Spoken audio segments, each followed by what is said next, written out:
From the Free Press of Kekistan, we bring you the Frankfurt Files. In the depths of the Vault 7 leaks, we find a whole bunch of interesting tidbits, but one of the most interesting is the page entitled EDG Familiarization TDY, which is a strange way to title a memo denoting how the CIA and contractors prepare to go into deep cover in Europe and do Keck knows what when they get there.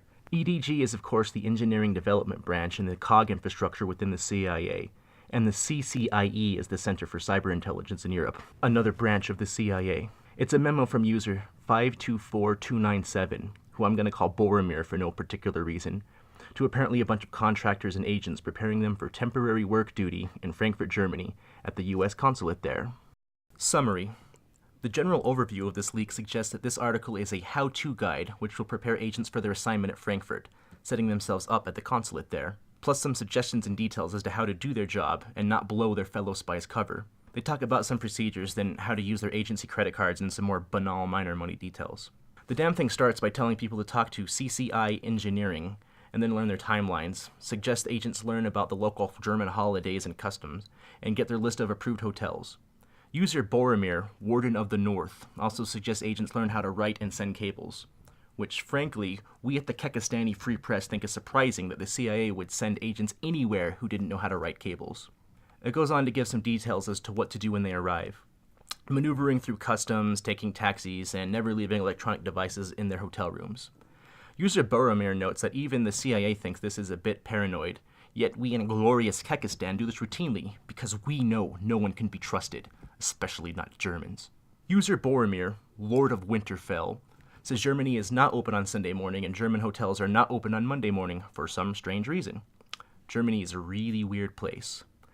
Then there are some more details as to how to get to the consulate, yada yada yada. The Hand of the King, and also author of this memo, suggests agents meet and become acquainted with everyone on base. He suggests likewise people help out whenever possible in order to build networks of good faith. He warns that all the agents' co-workers are undercover too, so said nub should not do or say anything which could compromise them. The Wolf of the North informs the scrubs that their cover story is usually their new State Department employees. The CIA agent's cover is pretending to be an employee of the State Department. That's like a wolf dressing up as a mountain lion in order to sneak up on a deer. It seemed to work for them, though, else they would not have bothered to write this memo. Treacherous user Boromir ends the memo by giving a brief summary and a chart giving some more details. The summary urges everyone involved send a wrap-up cable before they leave and finish their temporary duty assignment. The captain of the White Tower urges agents buy something for themselves with their duty-free money. He recommends malt whiskey. Then return to the US with as few euros as possible.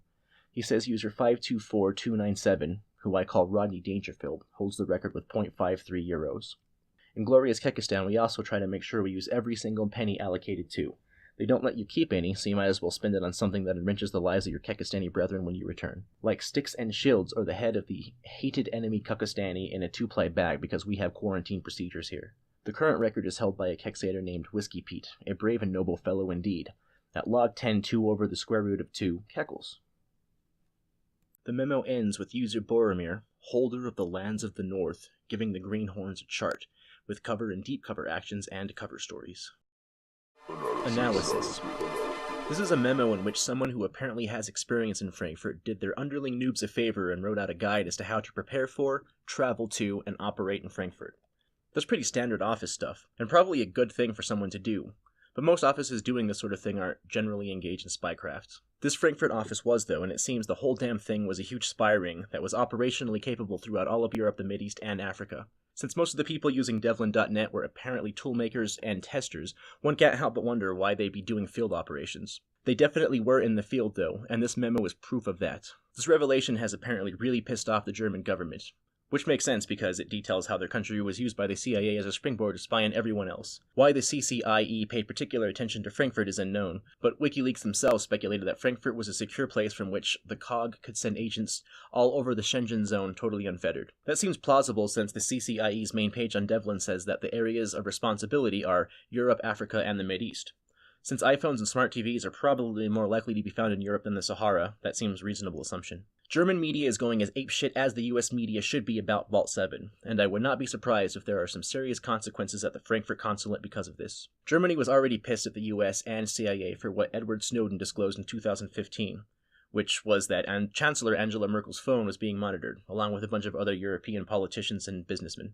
Germany generally is suspicious in regards to the US anyway, with good reason usually, because the CIA are dicks. But Germany, most of the time, just wants to prove how not American they can be when the opportunity presents itself. However, this seems to be really pushing them to new heights have triggered. Unnamed EU officials seem to be blaming it all on Russia. There isn't an irrational or original bone in the EU infrastructure anymore, and Russia is their answer to everything that they can't simply blame on racism or sexism. They are the enemy of all free Kekistani people everywhere and must be bombarded by soldiers of Mimhad until they quit the internet and public office. Freedom for Kekistan now. Praise Kek. Blessing be to our glorious prophet Pepe, Keks be upon him, who shall lead all the true Kekistani and Kekist diaspora to the path of lulz and enlightenment. May our enemies drown in pools of their own blood.